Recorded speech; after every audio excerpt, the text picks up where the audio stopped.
देश में सर ऐसा कहना कि जो देश का प्रधानमंत्री बना है वो वोट चोरी करके प्रधानमंत्री कहना है, और ये नारा देना वोट चोर गद्दी चोर। अब कहीं भी रिपोर्टिंग करने जा रहा हूँ सर, इस तरह का नारा देना, जो संवैधानिक पद पे आदमी बैठा हुआ है सर, उस पर इस तरह का नारा देना, इस तरह का माहौल बनाना ठीक है सर? सर माहौल बनाना ठीक नहीं है, लेकिन इस तरह का कर्म करना भी ठीक नहीं है। दूसरी बात मैं कह दूँ आप सर, इस देश का प्रधानमंत्री जो है ना, किसी राज्य को रिप्रेजेंट नहीं कर रहे हैं, तो वो हिंदुस्तान को रिप्रेजेंट करते हैं। और हिंदुस्तान को रिप्रेजेंट हिंदुस्तान में नहीं करते हैं, इंटरनेशनल लेवल पर आप कर रहे हैं। और इंटरनेशनल लेवल पर हिंदुस्तान के प्रधानमंत्री का आवाज़ ये जाएगा कि हिंदुस्तान का प्रधानमंत्री मिस्टर नरेंद्र मोदी जी एक बलात्कारी के साथ घूम रहे हैं और वोट मांग रहे हैं, तो हिंदुस्तान का मैसेज कहाँ जाएगा? प्रधानमंत्री और जनता दोनों से सवाल है, चुनने वाले से और बनने वाले से, दोनों से सवाल है। मेरा ये सवाल है, आप पत्रकार महोदय से सवाल है, आप उस पर कैसे क्या मैसेज आएगा देश के अंदर?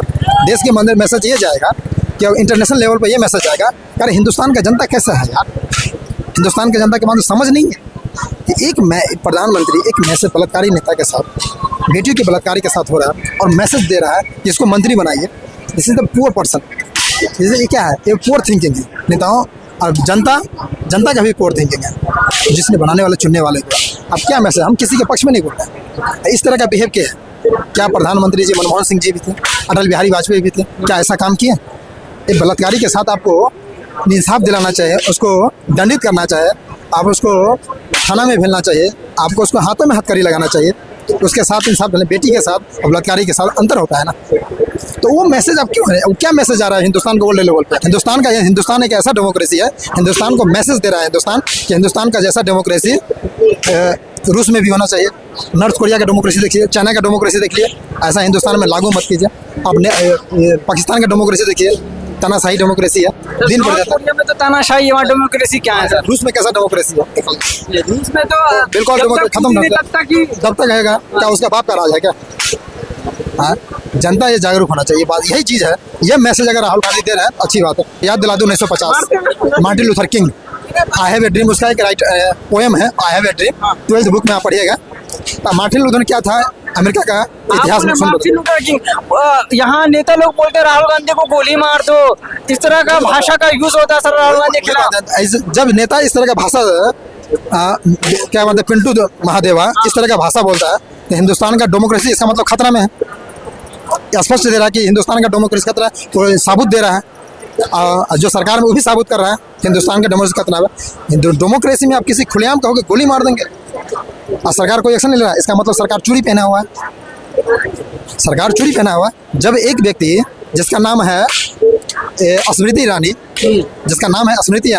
मनमोहन सिंह जैसा व्यक्ति, और मनमोहन सिंह को पर आवाज़ उठा रहा है जब सरकार में मनमोहन सिंह दुनिया को संदेश दे रहा है और दुनिया उससे मैसेज ले रहा है कि मेरा देश का अर्थव्यवस्था सुधार दीजिए। मनमोहन सिंह जी हाथ जोड़ता है कि मेरा अर्थव्यवस्था सुधारिए, मेरे देश में आइए, अर्थव्यवस्था सुधारिए।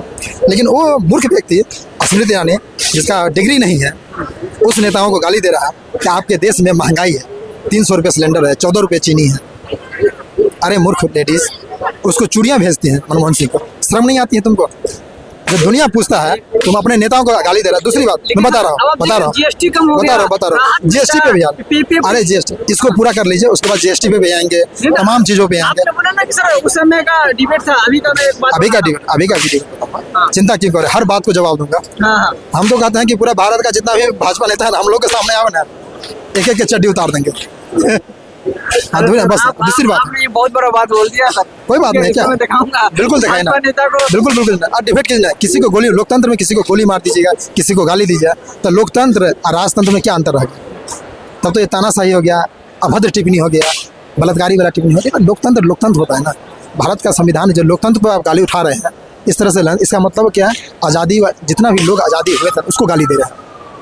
डॉक्टर भीमराव अम्बेडकर को गाली दे रहे हैं, नेहरू जी को गाली दे रहे हैं, आप गांधी जी को गाली दे रहे हैं। क्या लोकतंत्र इतना कतरा खून बहा था भगत सिंह, उसको आप गाली दे रहे हैं? क्या इसीलिए खून बहाया था कि जिंदा होकर किसी को गोली मार दोगे?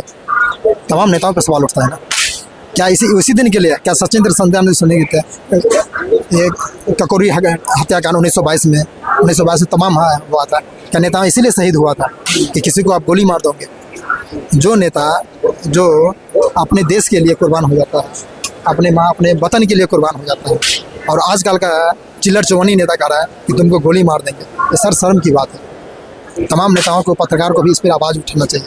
हो सकता है कल पत्रकार को भी कहेगा आवाज़ नहीं उठाइएगा, ये शर्म की बात है ना। आप लिखिए भगत सिंह को याद कीजिए, चंद्रशेखर शमयान को याद कीजिए, राजगुरु को याद कीजिए। क्या इसीलिए उत्तराखंड में आता है? जिस 23 साल का युवा का उस माँ को याद कीजिए जिसने आज़ादी के लिए लड़ाई लड़ा था। आज नेता क्या कह रहा है, मैं आपको गोली मार दूंगा, हम आपको गोली मार देंगे, ऐसा बात बोलेंगे। कितनी शर्म की बात है जनाब। हम इसीलिए पढ़े हैं, यही मानवता के लिए पढ़े हैं, यही एजुकेशन लिए हैं, किसी को गोली मार देंगे, किसी को गाली देंगे। फिर एजुकेशन का, शिक्षा का क्या महत्व है? क्या यही विश्व गुरु है? क्या यही रामराज है? क्या यही सनातन धर्म है? क्या यही शिक्षा देता है जनाब? ऐसा मैसेज क्यों दे रहे हैं समाज को? ऐसा मैसेज देना बंद कीजिए, सुंदर सा मैसेज दीजिए, सुंदर समाज बनाइए। आज हिंदू मुस्लिम क्यों हो रहा है? यही फ्रंटियर गांधी को याद कीजिए जो मुस्लिम समाज से आता है, उसको जूनियर गांधी कहा जाता था। अशफाक उल्लाह खान को याद कीजिए, मौलाना आज़ाद को क्यों नहीं याद करते? भगत सिंह को भी याद कीजिए, तमाम नेताओं को याद कीजिए। क्या इसी दिन था कि आज़ाद था? तो इससे अच्छा है कि दफन मर जाए। क्या नाना पाटेकर ने सही कहा था, ये मुर्दों का देश है, अब तो जाहिलों का देश बन गया। क्या इसी दिन के लिए? किसको आप समझा रहे हैं? जिस नेता को विधानसभा में लेक्चर देने नहीं आता है, भाषण देने नहीं आता है। आप सरदार पटेल को याद कीजिए, किसान आंदोलन 1928 का 28% टैक्स लगा था, अंग्रेज ने लगाया, उसके लिए आवाज़ उठा था। आज तो 40% टैक्स लग रहा है जनाब। किसको अच्छा कहिएगा, किसको बुरा कहिएगा? सरदार पटेल का स्टेडियम टूट जाता है गुजरात में और मोदी स्टेडियम बच जाता है, तो कहता है सरदार पटेल को हम खूब मानते हैं। मोदी जी स्पीच देते हैं सरदार पटेल के बारे में कि सरदार पटेल अगर होते तो भारत का बंटवारा नहीं होता।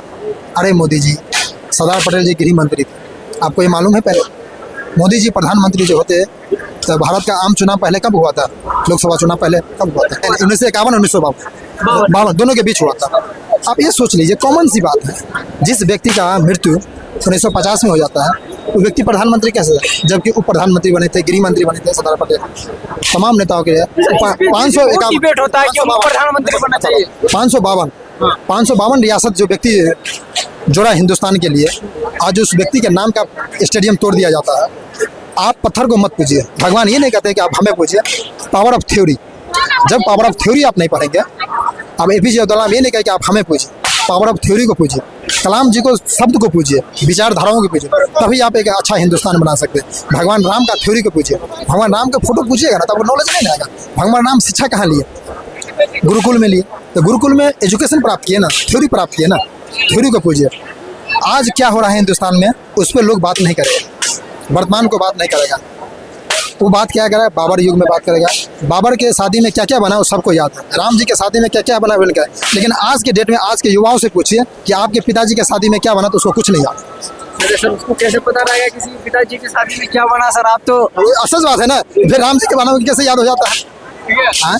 कल क्या घटा है वो याद नहीं है। आज बेटियों के साथ बलात्कार हो रहा है, तमाम नेताओं के साथ बलात्कार हो रहा है। देश का रिपोर्टेशन कहता है कि इकोनॉमिक्स अर्थव्यवस्था बहुत हो गया है, तो बेरोजगारी कहाँ चला गया भाई? ट्रेन क्यों बिक रहा है? रेल क्यों बिक रहा है? देश का कर्ज 447 अरब डॉलर हो गया, क्यों हो गया भाई?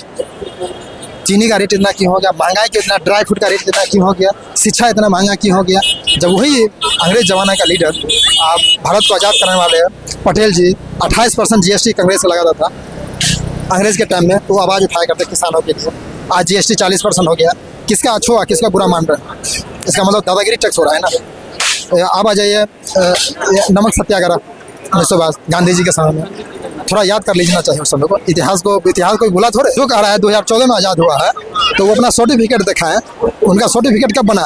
और वो जन्म लिए होंगे 2014 के बाद, लेकिन वो 80 साल के कैसे हो गए 2014 से 25 के बीच?